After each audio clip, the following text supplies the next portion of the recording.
Assalamualaikum warahmatullahi wabarakatuh.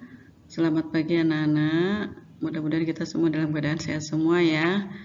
Kita belajar lagi mengenai kisah Nabi Ilyas dan mukjizatnya. Nabi Ilyas merupakan putra Yasin bin Fanhash ya. Fanhash sendiri merupakan putra Aizar bin Harun. Jadi dengan kata lain Nabi Ilyas merupakan keturunan keempat dari Nabi Harun alaihissalam. Beliau diutus Allah ke dunia untuk memperbaiki akidah kaum Bani Israel di negeri Baalbek yang terletak di daratan Libanon. Nama Ilyas sendiri disebut dalam Al-Quran hanya sebanyak 4 kali, yaitu di surat Al-An'am ayat 85, As-Saffat ayat 123, 129, dan 130. Sedangkan kisah tentang perjuangan Nabi Ilyas dalam memperingatkan kaumnya termuat dalam surat As-Saffat ayat 124 hingga 128. Memang tidak banyak ayat yang menceritakan tentang Nabi Ilyas, namun keberadaannya sebagai Rasul Allah sangat jelas disebutkan dalam surat As-Saffat ayat 123 tersebut. Oleh karena itu, sebagai umat muslim kita wajib meyakininya. Apa saja mukjizat Nabi Ilyas? Sebagai salah satu utusan di bumi, Allah telah menganugerahkan beberapa mukjizat kepada Nabi Ilyas. Hal ini digunakan untuk menunjukkan kebenaran atas semua yang disampaikannya kepada Bani Israel. Berikut ini beberapa mukjizat yang dimiliki Nabi Ilyas alaihissalam beserta kisah di sebaliknya. Pertama, mampu mendatangkan kemarau panjang dan hujan. Saat terlahir, Nabi Ilyas sudah berada di tengah kaum Bani Israel yang menyembah berhala yang bernama Baal. Sebagai pengusaha tertinggi negeri itu, Raja Ahab yang kejam membangun patung Baal besar di tengah kota untuk dijadikan sebagai pusat penyembahan rakyatnya. Melihat hal ini, Nabi Ilyas yang sudah mendapatkan wahyu untuk meluruskan jalan kaumnya, segera mendatangi Raja Ahab dan mengatakan bahwa jika Raja Ahab tidak segera bertaubat dengan menghancurkan semua berhala yang ada, maka Allah akan mendatangkan malapetaka berupa musim kemarau selama 3 tahun. Mendengar hal itu, Raja Ahab memerintahkan prajuritnya untuk menangkap Nabi Ilyas. Ternyata benar, tak berapa lama kemarau panjang pun datang. Kekeringan dan kelaparan melanda di mana-mana. Banyak orang yang mati, begitu juga dengan hewan-hewan ternak. Bahkan tanaman yang awalnya subur kini kering tak memberikan hasil panen.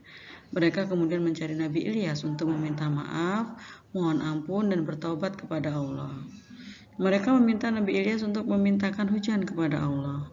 Dan benar saja, atas izin Allah, tak berapa lama setelah Nabi Ilyas berdoa, hujan pun datang di negeri tersebut.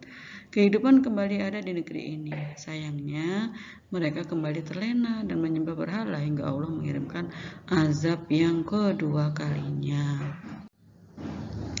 Yang kedua adalah tetap bisa makan dan minum di tengah kemarau panjang. Saat kemarau panjang datang, Allah sudah memerintahkan Nabi Ilyas untuk bersembunyi di sungai Kerkit. Ya.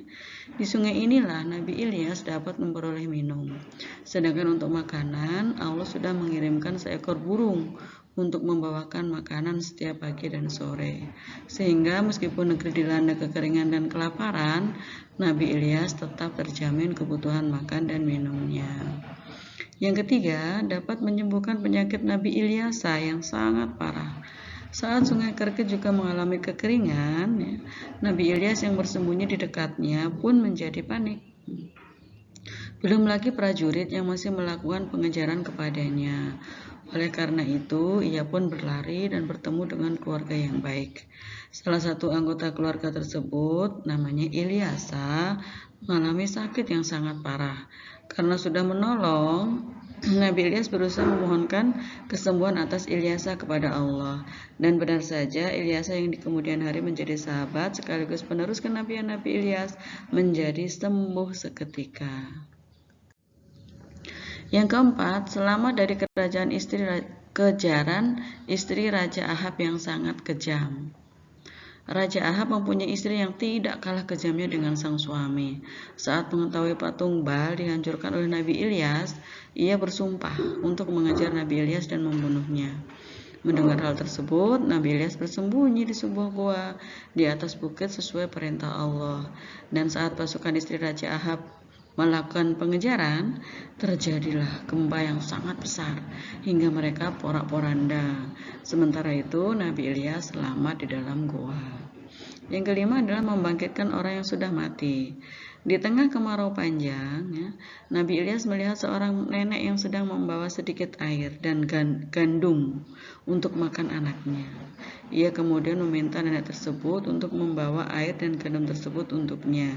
Ia berjanji gandum yang ada di dalam mangkok tersebut akan terus ada meskipun sudah dimakan atas kuasa Allah. Janji tersebut memang menjadi kenyataan.